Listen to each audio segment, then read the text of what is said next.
Hei teman-teman, selamat datang di channel Cerita Ama Prala. Namaku Aprilia Prala. Semoga suka ya dengan pembawaan ceritaku. Dan tiba-tiba saja sosok hantu perempuan noni Belanda itu terbang melesat dari kamar yang didobrak oleh Andrea Deni.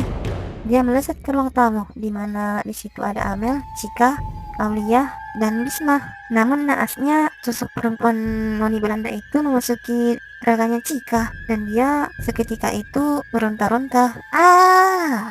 Ah! Lalu kemudian dia lari ke arah dapur villa tersebut. Cik, Cik, lu kenapa sih? Tanya Aulia sambil mengejar Cika. Dan saat jika berhasil ditemukan oleh Aulia di dekat dapur, dia ini shock banget. Misalnya jika ini sedang banting-bantingin wajahnya ke kaca dengan tatapan yang kosong sampai berdarah-darah. Dan di sini keadaannya Aulia cuma bisa mematung. Tak lama kemudian, Bisma dan Amel yang sudah sepenuhnya sadar dari pingsannya datang dan melihat apa yang dilihat oleh Aulia. Mereka tak kalah kejutnya, dan saat itu kemudian Bisma berusaha menahan Cika. Ya, dia tidak bisa karena kekuatan Cika ini seperti di awal tadi yang lebih kuat daripada Bisma, walaupun Bisma ini laki-laki. Si Cika ini kenapa deh? Dari terus, si Cika ini kenapa sih?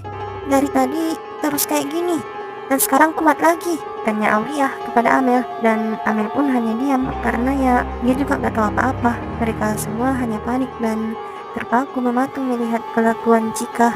Tak lama kemudian Cika mengambil beling kaca dan pergi ke sudut ruangan. Di sini posisinya dia seperti menggali-gali lantai dan mencongkel tanah. Sampai 2 jam kemudian teman-temannya ini datang dan melihat kelakuan Cika ini.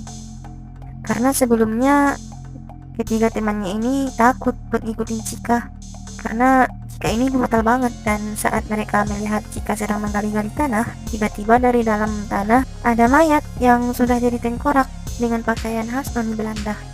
Dan di sini Cika cuman diam, namun tiba-tiba dia mengambil tengkorak tersebut lalu menjilatnya. Dan ketiga orang ini hanya bisa pasrah untuk kesekian kalinya. Bahkan di sini Aulia sampai muntah-muntah, dan Bisma sampai ya hampir pingsan karena tak tahan melihat kejadian itu. Akhirnya Bisma mengambil sebuah tongkat dan memukul kepala Cika sampai terbentur ke lantai dan mengeluarkan darah. Kemudian Cika tidak bergerak lagi. Itu membuat mereka semua lega, kecuali Amel. Dia sangat marah kepada Dia sangat marah kepada Bisma.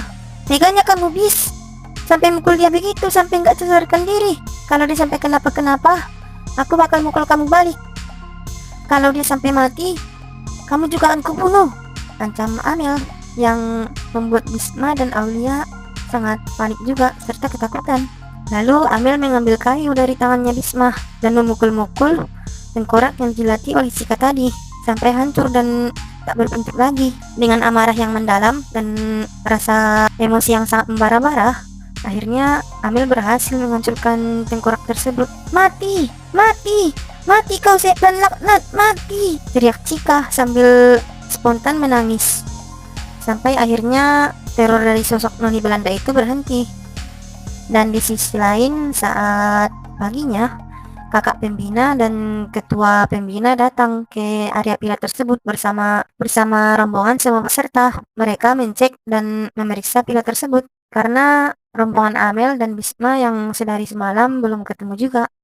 Dan saat seorang kakak pembina membobol pintu villa tersebut dengan linggis, mereka semua kaget melihat Amel dan Cika, apalagi Cika dengan noda darah di sekujur wajahnya. Dan di situ mereka juga histeris melihat Amel yang berteriak-teriak sambil menangis-menangis. Kenapa, Beb? Kamu harus tinggalin aku seperti ini, dengan keadaan seperti ini. Bangun, tolonglah bangun, Beb. Ya, begitulah teriakan dan tangis Amel. Dan entah keajaiban dari mana, tiba-tiba si Cika ini bangun dan sadar gitu dari semua pingsannya. Sambil bilang, aku haus banget. Dan di sini Amel sangat senang dan bahagia. Dan di situ posisinya Cika seperti orang linglung, tidak tahu apa-apa. Setaunya mereka hanya terkunci di ruang tamu di villa tersebut. Syukurlah, Beb. Dan begitulah tangis Ishak Amel melihat Cika sudah sadarkan diri dan akhirnya mereka berenam diamankan oleh para rombongan pembina. Dan sampai sini dulu ya teman-teman. Silakan subscribe ya kalau kalian suka dan senang dengan konten seperti ini. Oke, sampai jumpa. Bye.